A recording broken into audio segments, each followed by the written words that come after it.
Hey guys, welcome back to my channel. If you're new here, my name is Beth. And for today's video, I have another VISEART palette for you. So this is the new Midsommer Lumiere palette. So as you may or may not be aware, this is actually kind of a Mach 2 version of the original Midsommer Petite Pro, which I have right here. And I actually swatched this palette 5 years ago when it came out. So I'll link that video for you if you'd like to check it out. But because this new palette is actually borrowing 7 of the shades from this palette, it is introducing 5 new shades. I thought it would be fun to do some swatch comparisons. Keep in mind that this palette is 5 years old, even though it does have a 3-year shelf life. So I'm going to be comparing the shades, and then I thought I would do a demo with one eye being all the new shades and one eye being all the repeat shades. So hopefully these swatches and demos will give you enough information to decide whether you want to pick up the new palette for yourself. So with all that being said, let's hop into the swatches first, and then I'll do the demos, and there will be timestamps down below if you'd like to jump ahead. All right, so let's take a closer look at this palette. There are 12 shades, 18 grams, and it is made in the US with a 36-month shelf life. So those are all the shades on the back, and this is their newer style of packaging. I have to say, I have my original Midsommer here. So this was their petite format versus their état doux format, and I really liked how they did the font on the original. Had that kind of Shakespearean font to it, so I really appreciated that. This one does have a little bit of a pattern here, but in any case. So this newer style doesn't have a mirror. You can kind of fold it up on itself if you want. I did already swatch and play with these shades, so they're not brand new. One thing I didn't realize when I first got this newer format is that this does actually detach. So if you wanted to use it that way, you could, and either tear off this little piece of paper or just slip it out. So I think I might go ahead and do that actually. Pretty strong magnet there. So yeah, that is what the back looks like. Nice gold foil.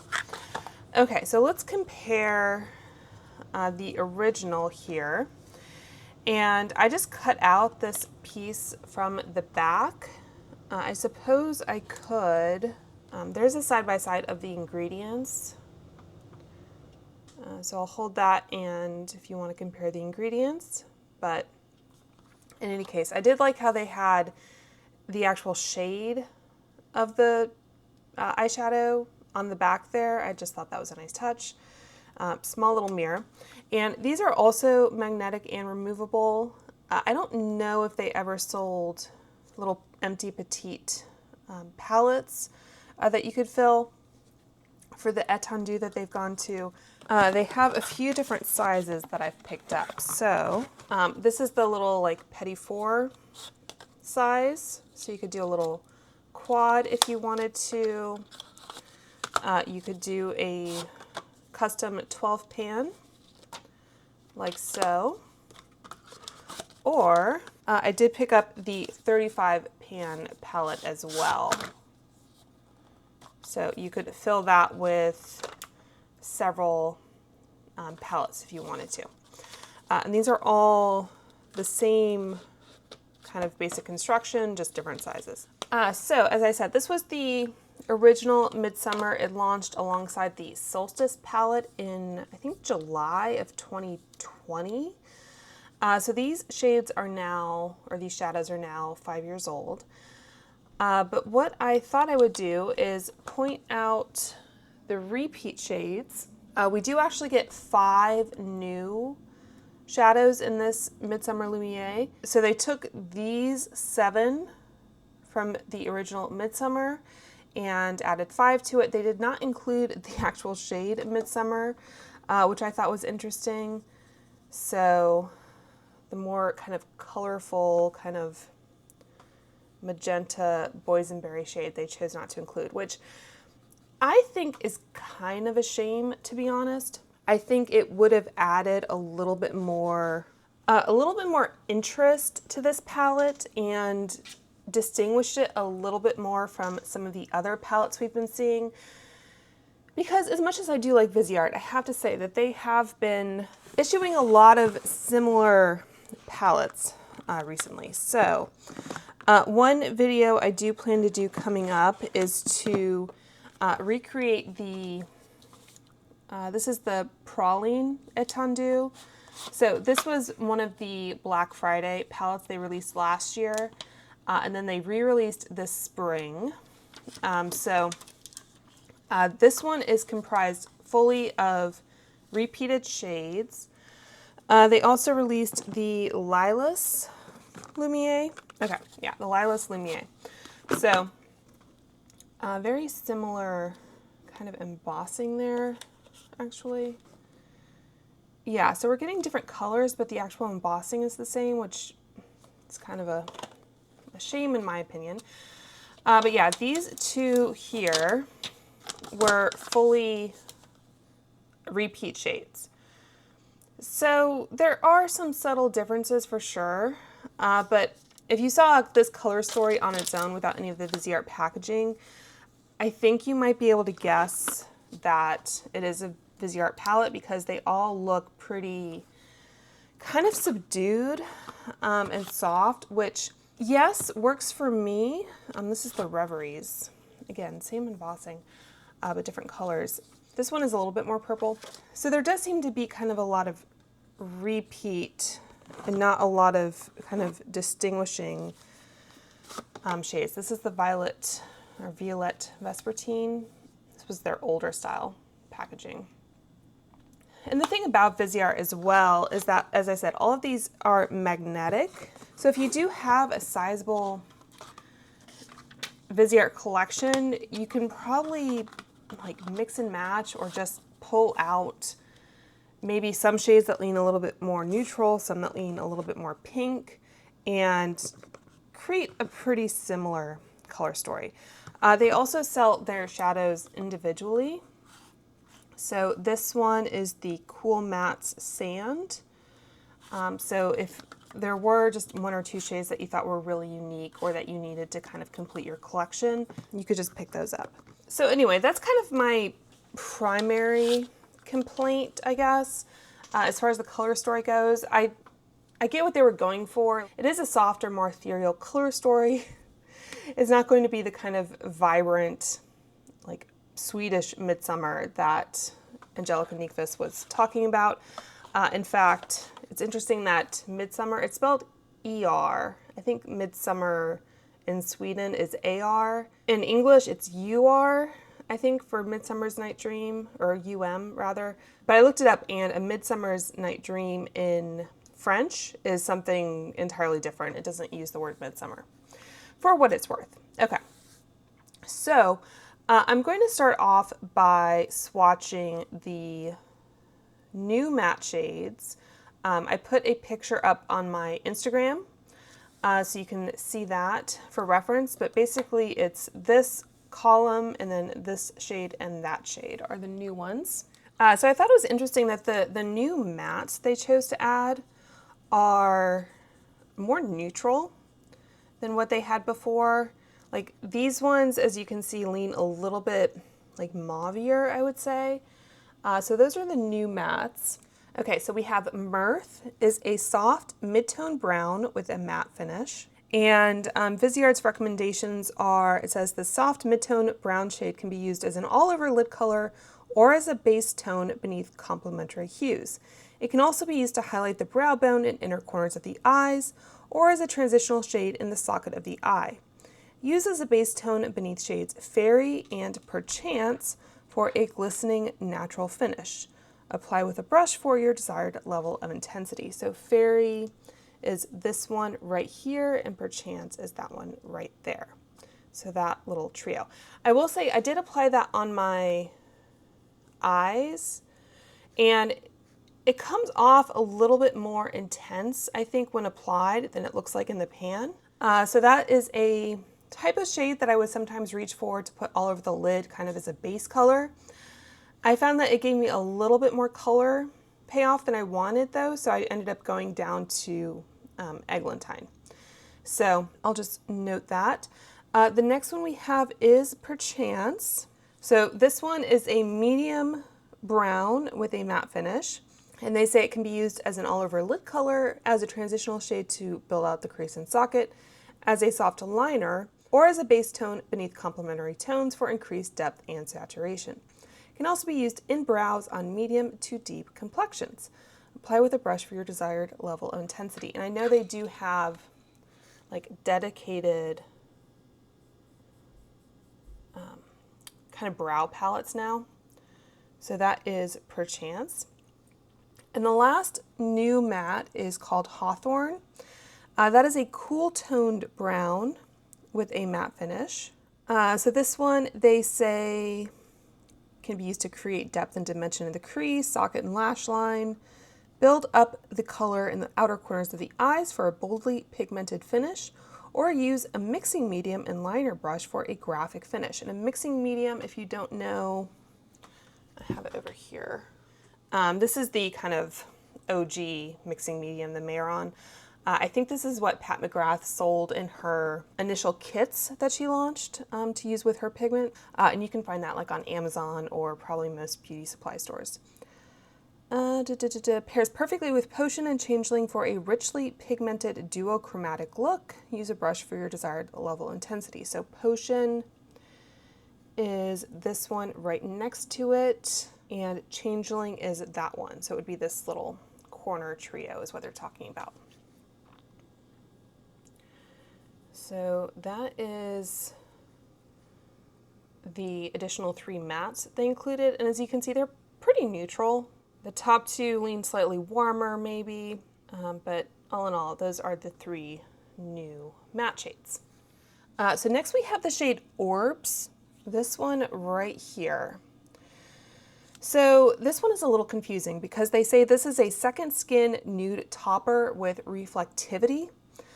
We also have in this corner up here the shade Dewdrop, which they say is a champagne nude rosé with a shimmer finish. And I will say this one in the corner, it feels a lot drier to me, and hopefully you can kind of see the difference in texture. It's a lot thinner. So if anything, I would have thought this would be the kind of topper shade and this would be kind of more of a standard shimmer or metallic. But yeah, for whatever reason, this one is the topper. And I'm like double checking to make sure I'm referencing the right shade here.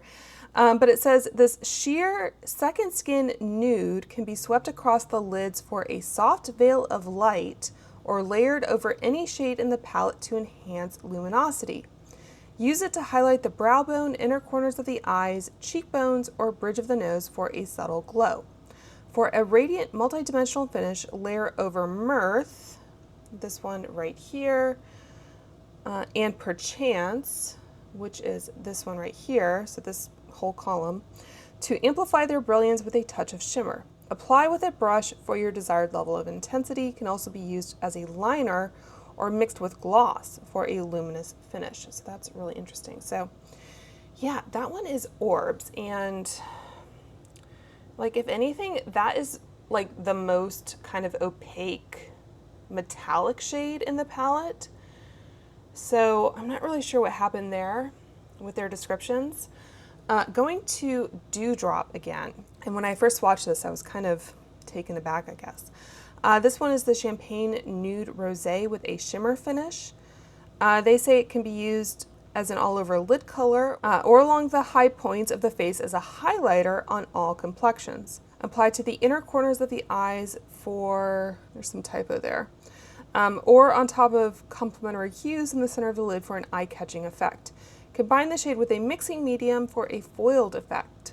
Apply with a brush for your desired level of intensity. Can also be used as a liner or mixed with gloss for a luminous finish. So this one again is Dewdrop. So do you see what I'm saying? Like that one, if anything, looks like more of the sheer topper compared to Orbs. So very confusing. But yeah, those are the 5 new shades, and you can see they are much more kind of neutral, leaning kind of golden peachy compared to what we had before. So again, personally, I would prefer to kind of keep more of the kind of berry mauviness of the original, but in any case. And we do have a mix of 7 mattes and 5 shimmers or metallics in this palette, so depending on your preference, that might be a good or a bad thing. So let's go to the repeat mattes here. So we have Eglantine, which is one of my favorite shades because of Bed Knobs and Broomsticks, and I'll insert the same little clip I did in my original review. Your first name, my dear? Eglantine. Eglantine. Eglantine. Eglantine. Oh, how you'll shine. But this is a cool toned light beige with a matte finish. This one, they say, this cool toned light beige shade can be used as an all-over lid color or as a base tone beneath complementary hues. It can also be used to highlight the brow bone and inner corners of the eyes, or as a transitional shade in the socket of the eye.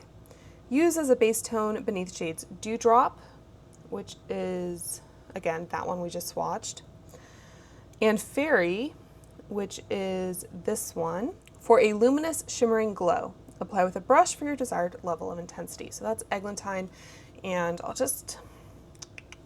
guess I'll go ahead and swatch these side by side. So this is Eglantine in the original. So I'll do the new one on this side and this one right here. So keep in mind, this is a much older palette, but I think it still swatches pretty well. I think the shelf life on the original was 36 months as well, for reference. Okay, so that is Eglantine. I'm going to try and do these in order of depth. So next up we have Cupidon. So this one is Cupidon, and this one right here. So Cupidon is a light pink brown with a matte finish. This light pink brown matte shade can be used as an all-over lid color or as a base tone beneath complementary hues. It can also be used as a transitional shade to contour the socket to create depth and dimension. Pair with shimmering toppers like Dewdrop, so they say that one is a topper there, or deeper mattes such as Perchance, this one right here, to create seamless, softly sculpted eye looks. So again, we'll do this one. And as you can see, these are kind of softer mattes, so you know, when you're putting your fingers in to pick up shadow, you end up disturbing a little bit more than you might with a brush, but still you might want to be careful and not go in too hard when you're actually using these. Okay, so I think next up we'll do, just follow this kind of row here. So Puck is this one up here, and yeah, you can just see how much that kind of disturbed the pan. I first tried to swatch these in natural light, but it was a little bit difficult to see. It was a little overcast, so I think this is a pretty good representation of the colors here. But yeah, as I was swatching and holding my fingers up over the palette, there was product that was kind of getting into the pans. Okay, so Puck. This is a mid-tone nude rose brown with a matte finish. This mid-tone matte rose brown shade can be used as an all-over lid color or as a base tone beneath complementary hues. Also used as a transitional shade to contour the socket. It can also be used in the brows or as a contour on light to medium complexions. I mean, yeah, you can kind of use colored powders for a variety of things. I think it would be difficult to use this as a contour on the face, maybe, just because of like the pigment intensity and the size of the pan. But that is Puck. And yeah, obviously those are smaller pans in the Petite Pro, the original, so you just kind of pick up different amounts of product, and I guess there's less surface area in general. Okay, so that is Puck. And I think we'll skip Midsommer. I think the last one here is Titania. Okay, so Titania is this one right here. And this one right here. It's kind of a warm gray. In this one, it says muted purple gray with a matte finish. This muted purple gray matte shade can be used as an all-over lid color in the crease to contour and create dimension, or as a liner for a soft diffused effect on all complexions. So really, I think how you use these shades might vary depending on your skin tone, but that is Titania. So I haven't looked closely at the ingredients, but I would say the first one, it looks a little bit lighter maybe, but that could just be due to the amount I picked up. But if you either wanted to replace the original Midsommer or if you missed it altogether, then I'd say this is a pretty kind of faithful recreation. So just taking a quick look at the ingredients, it looks like some slight variations. So this one for eglantine, etc. The original, it had talc and then mica. This one says talc, octyl decyl steryl stearate, zinc stearate. So it looks like they might have removed carmine, which is interesting. I don't know if they're advertising this as vegan now. Oh no, it does have carmine down here. May contain. Oh, so these are like the pigments, I guess, mica. Okay, so they kind of changed maybe how they're listing things, but it looks like there might be some slight differences in the formula. But I'll let you kind of ingredient nerds look at that. Okay, so where were we? So those were the matte shades, all swatched. So we only have 3 shimmers from the original. The first one here is Fairy. So this one is a light champagne pink with a shimmer finish, like so. And this one right here. So I maybe dug into that one a little bit more, to be fair. But it says this light champagne pink shade can be used as an all-over lid color or along the high points of the face as a highlighter on all complexions. I'm not sure about that. For a brightening, eye-catching effect, apply to the inner corners of the eyes or layer over complementary hues for extra dimension. It says apply with a brush. Can also be blended with gloss or balm for a dewy multi-use glow. So let's see.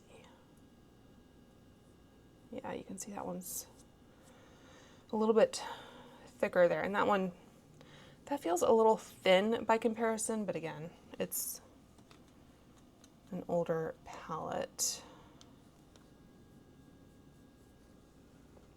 That one also looks a tad lighter, which is interesting. Okay. So I know Alicia Archer also swatched this palette and compared it to the original, and she has a medium skin tone, medium tan.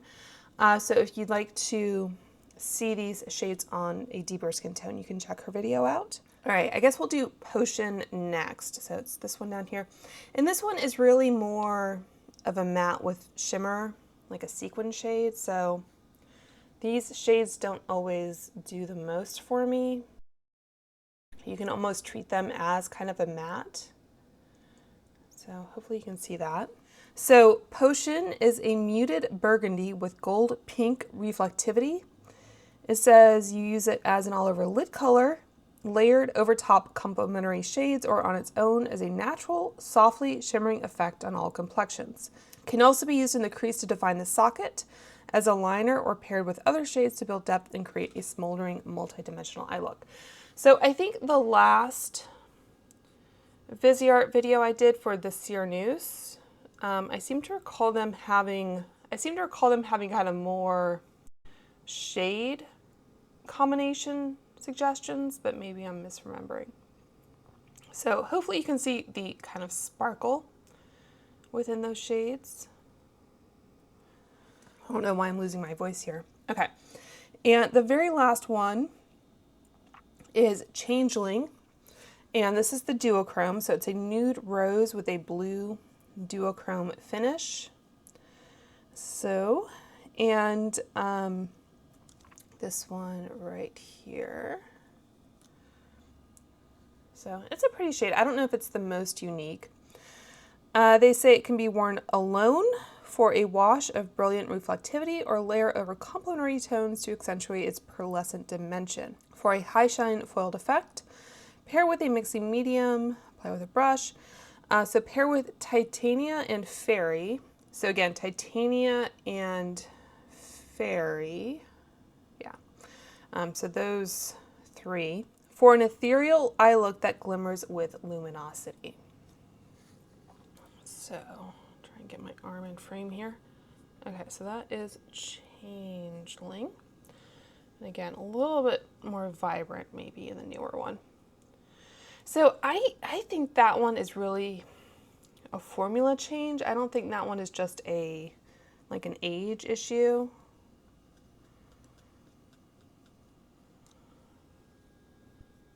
Build that one up a little bit more.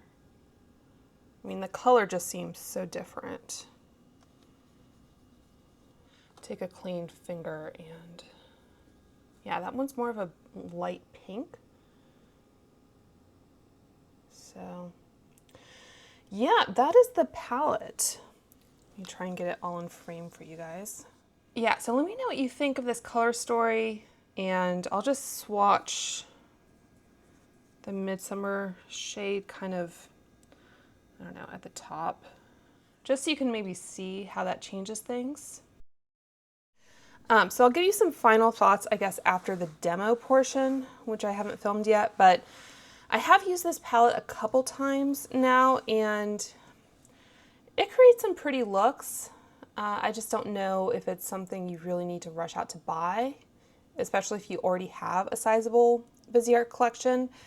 If you haven't bought any of these palettes, and of all the kind of neutral leaning palettes that they have put out, if this one captures you the most, then maybe you want to pick it up, but otherwise, I don't know that this is the best representation of what they can do or my favorite color story from them. So anyway, with all that being said, let's get into the demo. All right, so I always like to start off with an eye primer. So I'm going to prime both of my eyes here. This one is from Fenty. VISEART does have their own eyeshadow primer, which I used to use for my swatching videos, but I don't know if I have one that is fresh, let's say. So I'm just going to kind of use my go-to here. So I will use the same brushes because I don't have sort of identical brushes for the most part, but I do have my Sigma switch here that I'll use to clean off my brushes. I think Sigma did recently just give me a discount code, so if you're interested in using that, I'll have that linked for you. But let's go into this palette. So let's see, I'll do my right eye using the new shades, just to make it easy for myself to remember. So old is left, right is new. And I'm kind of referencing the little picture I had on my Instagram page just to make sure I stay honest here. So I'll show you what I mean, I guess, by what I said with this, let's reference the shade Mirth shade, being a little bit too deep for me for all over. So that is this shade up here. I think there's a child that lives above me. I don't know if you can hear that. But anyway, I'm going to use this shade right here on a Sigma Large Fluff E50. So I'll probably follow a similar eye shape for both, but this is what it looks like on the lid. So still pretty, I guess, skin tone native to me, but just a little bit darker. So typically I go for something a tad bit lighter. I'm actually going to take my Sonia G flat definer and go underneath. So you can see, even though I set my under eyes, there's just a little bit of creasing. Hopefully you can see that. That occurs like right under the lash line.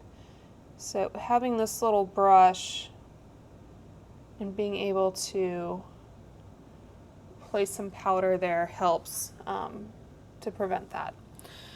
Okay, so I think for the mid-tone brown, this is the shade Perchance, And I'm going to use my Sonia G Classic Crease and dip into this shade, this one right here. A little bit of gold from another shade that got in there, but let's put that in the crease. So the good thing about VISEART shades is that, especially their mattes, although things may go on a little bit intense or more intense than you want, I'm going to go back into the Mirth shade with the same brush. They do blend really nicely and they blend into each other. I'll note that I think the darker shade, Hawthorne maybe, blended a little bit less well than some of these others, but unfortunately that's kind of an issue with a lot of darker mattes. And I will say that if I were creating a look, I'm just putting a little bit of Hawthorne in the outer corner here, just a tad to deepen. If I were kind of just using this entire palette without any kind of objective, I guess you could say, I probably wouldn't, not using any additional shadow for now, I probably wouldn't use these shades together in this way. I'd probably opt for some of the lighter ones. So this is going to be a little bit of kind of a smokier look. It looks like my eye is watering. Okay, so hopefully that solved it. So I can take a clean Rephr 28 brush because I do have multiples of this. And this is what I like to use this type of shade with. So this is the shade Orbs. And I know I talked about this formula a bit. So I guess I'll start off just applying it like so. And I am getting some fallout. So I'll just kind of apply this using a dry brush. So that's what it looks like just kind of by itself. And just sweep away some of that fallout. And I am pretty sure they said you could amp this up. They say it could be used as a liner or mixed with gloss. So I don't have a gloss per se. I'm just going to go in with Dewdrop on the same brush. Again, I'll clean that off. Just so you can kind of see the difference in finish here. So I'm just going to kind of put this sort of in the inner corner. So it gives a little bit of something there. But again, I'd say, at least the way it swatches, Orbs is going to be a lot more kind of high impact. So build that up with a finger or use a wet brush if you like. So just kind of clean that up a little bit around the edges. So I do have hooded lids, so I kind of blend the shimmer a little bit into the crease just because it's going to end up there anyway, and I would rather it kind of be a more even blend. So I guess I'll try tapping a little bit of this Dewdrop shade over the top, but really it's not what I would probably reach for. If I wanted that effect, I would probably reach for like an Urban Decay Moondust. So that's kind of how things are looking just with those new shades. Not really my favorite eye look I've ever done, to be honest. Just, I don't know, it's a little bit heavy in the crease, and then the shimmer doesn't quite give me enough. In fact, spray it with some of the Lisa Eldridge. I used to do my swatch videos with both finger swatches and dry and wet brush swatches, which was quite the ordeal. I think that earlier Midsommer palette I did brush swatches, but anyway, I'll do liner and mascara in a minute, but I don't know. I just feel like this quintet, I guess, of shades is just kind of neither here nor there for me. Okay, so let's try some of the older shades. And again, we're missing that kind of raspberry pink shade. So taking my Sigma Large Fluff again, I'm going to go into this Eglantine shade, which is a little bit better for this purpose for me, kind of setting my primer a little bit pinker. And then I'll use my flat definer again, same function. And then I think for the crease here, make sure I don't use any of the new shades. I'm gonna go in with the shade Cupidon. So take that with a classic crease again. And blend that into the crease. And then go back into Eglantine and blend. So already quite a bit softer. I'm going into Titania next. So this is the kind of gray lavender shade there. And place that in the crease, outer corner. So just trying to get some basic placement, and then go in again with the classic crease, blend. So I think that's pretty. It's pretty soft. I'll show you what I don't think I'm going to use here. So I don't think I'm going to use this shade or that shade. I don't think I need them really. And there certainly are enough kind of brown matte shades in this palette. So I think that just leaves the two shimmers from the original. I'm going to start off with the shade Changeling, which is the duochrome. And again, this is a dry 28 brush. Wetting your brush does help with fallout a bit as well. So that's what it looks like just applied dry, and also going into Fairy. So I'm going to apply that to the inner kind of third and corner of the eye.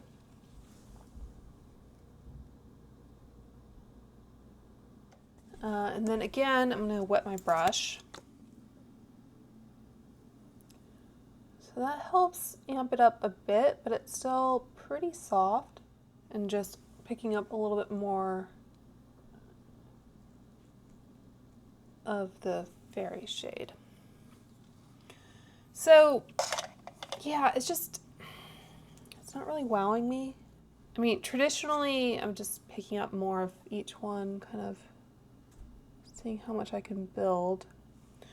I think traditionally VISEART has been kind of more impressive with its matte formula than its shimmers. I might take a little bit of, where's my mini booster? So I think I'm going to take a little bit of the shade After All, Potion. This is the kind of sequin shade. I just want to see if I can add a little bit more kind of color in here. So yeah, I wouldn't purchase a VISEART palette expecting kind of Natasha Denona level shimmers, because I don't think you're going to get that. But even so, I think VISEART has improved some of its formulas, its shimmer metallic formulas recently, and I don't know that this palette really showcases that. So unfortunately, I would say this may just be a palette you want to skip on. I'm going to apply the same Lisa Eldridge Ground Coffee liner to both eyes. So yeah, I don't think the new shades really added much. I suppose kind of reinventing this palette in the Attendu format makes more sense, because I don't know that they're still making new Petite Pros. I think it's been a little while since we had one. And so in terms of having all the pans be the same size and the way that they're selling empty palettes and single shadows, I do really like that aspect of VISEART and is probably one of the reasons why I continue to buy so many of their palettes. But that doesn't mean that they necessarily needed to bring back this particular palette, at least in the way they did. If they wanted to create a 12 pan, I really would have preferred, I think, the addition of other shades, again, more in the kind of pink family. And I think they could have maybe made some improvements or changes to the metallic shades that make them a little bit more kind of impactful. And I know some people probably like the less impactful shimmers or metallics. That might be one of the reasons they purchased from VISEART. I guess that's even enough. But yeah, if you were going to spend $44 on a palette, I don't know that this is where I would send you, unfortunately. Let's put some Clinique Bottom Lash on. All right, so quickly applying some mascara. I am curious to see whether they do kind of a remixed version of the Solstice palette that launched alongside Midsommer, or if they kind of captured both by including some of those kind of warmer shades. All right, so that's gonna do it for the look. I just threw on my Tarte mascara, and I used the Refi lip blur liner in mauve and the faux filler gloss from Huda Beauty in Bombshell. So that's what I did on my lips. So as you probably can tell, I'm less than enthused with this palette, which is a shame. So I'm not trying to dump on VISEART. Like I said, I've probably purchased over a dozen palettes from them over the years, and I've been purchasing and trying their palettes for over 5 years by now. So I do have a playlist that I will link for you if you'd like to check out all of my VISEART videos. So I did pay for this myself, and obviously I want to like everything that I purchase. My job here by filming these videos is just to let you know whether I think it's worth your money. And in this case, I really don't think it is. So that's going to do it for this video. If you found it helpful, make sure to like and subscribe. And until next time, I hope you guys are all doing well and staying safe, and I will talk to you soon. Bye.